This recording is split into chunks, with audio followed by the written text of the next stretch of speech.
आज हम यूप्लॉइडी के बारे में बात करेंगे। यूप्लॉइडी का मतलब सुगुणिता होता है। सुगुणिता में जीव के अंदर गुणसूत्रों के एक या एक से अधिक पूरे समुच्चय या सेट पाए जाते हैं, इसे सुगुणिता कहते हैं। सुगुणिता मुख्यतः 3 प्रकार की होती है: अगुणिता, द्विगुणिता और बहुगुणिता। अगुणिता को मोनोप्लॉइडी कहते हैं n, द्विगुणिता को डिप्लॉइडी कहते हैं 2n और बहुगुणिता को पॉलीप्लॉइडी कहते हैं, जिसमें क्रोमोसोम संख्या 2n, 3n, 4n, 5n, 6n होती है। और जो पॉलीप्लॉइडी बहुगुणिता ये आगे 2 प्रकार की होती है, जैसे कि इसमें दिखाया गया है: ऑटोप्लॉइड्स या स्व बहुगुणिता और एलोपॉलीप्लॉइड पर बहुगुणिता। फिर जो स्व बहुगुणिता है ये 2 प्रकार की होती है: ऑटो ट्रिप्लॉइड या स्व त्रिगुणित, ऑटो टेट्राप्लॉइड स्व चतुर्गुणित। इसी तरह एलो पॉलीप्लॉइड पर बहुगुणिता 3 प्रकार की होती है: ट्रिप्लॉइड, त्रिगुणित n+n+n, चतुर्गुणिता में 2n+2 और षटगुणित हेक्साप्लॉइड का मतलब 2n+2+2। और इसमें ऑटो ट्रिप्लॉइड में 3n होती है और ऑटो टेट्राप्लॉइड में 4n होता है। अब एक एक के बारे में मैं बताऊंगी आपको कि यूप्लॉइडी जब गुणसूत्र की मूल संख्या के गुणन के बराबर पाई जाती है। द्विगुणित जीव 2n में 2 n+n अगुणित समुच्चय हैप्लॉइड सेट जीनोम उपस्थित होते हैं, सुगुणिता कहते हैं। सबसे पहले एक गुणिता, यह अवस्था जिसमें एक जीव के केंद्रक में एकल जीनोम n होता है। एक गुणित का आनुवंशिकी तथा पादप प्रजनन में विशेष महत्व है। द्विगुणिता या डिप्लॉइडी, उच्च श्रेणी के पादप द्विगुणित होते हैं। इनकी काय कोशिकाओं के केंद्रक में 2 पूर्ण जीनोम n+n के समुच्चय सेट होते हैं। इनमें जीनोम के 2 सेट उपस्थित होते हैं। इस अवस्था में गुणसूत्र युग्मों में मिलते हैं। जीवों में युग्मक गुणसूत्रों की संख्या दुगनी होती है।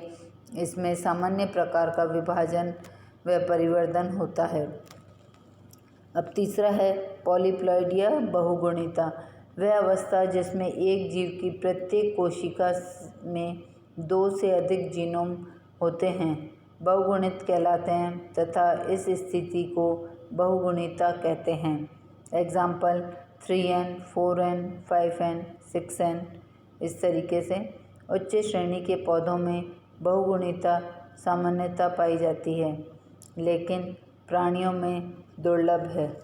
अब हैप्लॉइडी के कैरेक्टर्स: अगुणित पादप आकार में छोटे व कम उत्तेजनशील होते हैं। अपवाद: पाइपर वंश में अगुणित पादप स्वस्थ तथा द्विगुणित जैसे सामान्य होते हैं। इनकी पत्तियां छोटी तथा इनमें जनन क्षमता कम लेकिन बंध्यता अधिक होती है। अगुणित के सभी कायिक अंग व पुष्पीय अंग के परिमाण में कमी देखी गई। इनके बीज के परिमाण, परागकण का व्यास तथा केंद्रक का आयतन द्विगुणितों की अपेक्षा कम होता है। बीज नहीं बनते हैं। अगुणितों में सामान्य युग्मक कभी कभी ही बन पाते हैं, लेकिन उनकी जीवन क्षमता अत्यधिक कम होती है, जैविक विकास में सहायक नहीं हैं। अगुणितों में गुणसूत्रों का केवल एक सेट होता है, जैसे जौ में n=7। इन्हें अर्धयुग्मजी या हेमीज़ाइगस कहते हैं। यह स्थिति आमतौर पर निम्न श्रेणी के पादपों, विशेषकर थैलोफाइटा, ब्रायोफाइटा में मिलती है। धतूरा, तंबाकू, गेहूँ, ज्वार, चावल आदि में सामान्य पादप द्विगुणित या बहुगुणित होते हैं, हालांकि इनमें अगुणिता भी पाई जाती है।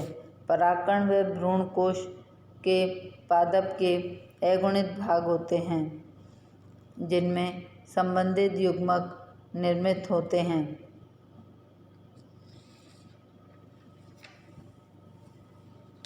अब origin of haploids, origin and production of haploids होते हैं। तो प्रकृति में अगुणित पादप स्वतः अनिषेचित अंड कोशिका से विकसित होते हैं।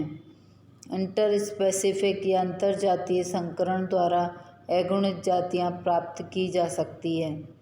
इन विट्रो टेक्निक द्वारा परागकणों को कृत्रिम माध्यम पर संवर्धन करके अगुणित पादपों को उत्पन्न किया जा सकता है। प्राकृतिक रूप से अधिक क्रियाशील व अपेक्षाकृत स्वस्थ पादप माने जाते हैं। यह कैलस निर्मित करते हैं जो कि अगुणित नवोद्भिदों में विभेदित हो जाते हैं। तापक्रम प्रघात या टेम्परेचर शॉक, अगर राई सिकेल सीरियल के स्पाइक को 3 डिग्री सेंटीग्रेड पर 30 मिनट तक 6 घंटों के अंतराल से प्रघात किया जाए तो 20 घंटे बाद परागकणों से अगुणित भ्रूण उत्पन्न होते हैं।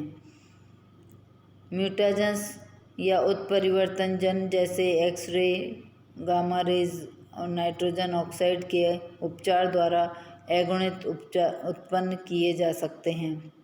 इसके अतिरिक्त कॉल्चिसिन ट्रीटमेंट व दूरस्थ संकरण द्वारा अगुणितों को उत्पन्न किया जा सकता है। किसी अगुणित पौधे के गुणसूत्रों की संख्या दुगनी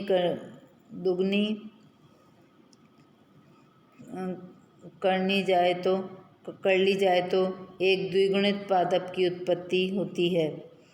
अगुणितों को कॉल्चिसिन ट्रीटमेंट या उपचार द्वारा द्विगुणितों में बदला जा सकता है। अब है साइटोलॉजी ऑफ हैप्लॉइड्स। अगुणित पौधों में उच्च स्तर की बंध्यता पाई जाती है। इसका कारण अर्धसूत्री विभाजन की अनियमितता है। एक अगुणित समुच्चय में केवल असमजातीय गुणसूत्र ही होते हैं। युग्म बनाने के लिए उनमें समजात गुणसूत्रों का अभाव होता है। अर्धसूत्री विभाजन की मेटाफेज फर्स्ट में यह अयुग्मों या यूनिवैलेंट के रूप में पाए जाते हैं। एनाफेज फर्स्ट में अयुग्म गुणसूत्र कोशिका में इधर उधर बिखरे रहते हैं। कभी कभी गुणसूत्रों का दोनों पोल्स पर विसरण अनियमित होता है तथा उत्पन्न युग्मक अत्यधिक अजीवनक्षम हाईली नॉन वायबल होते हैं, अतः जल्दी ही नष्ट हो जाते हैं। अगुणितों में सामान्य युग्मक कभी कभी ही बन पाते हैं। अगुणितों में द्विसंयोजन नहीं होता है।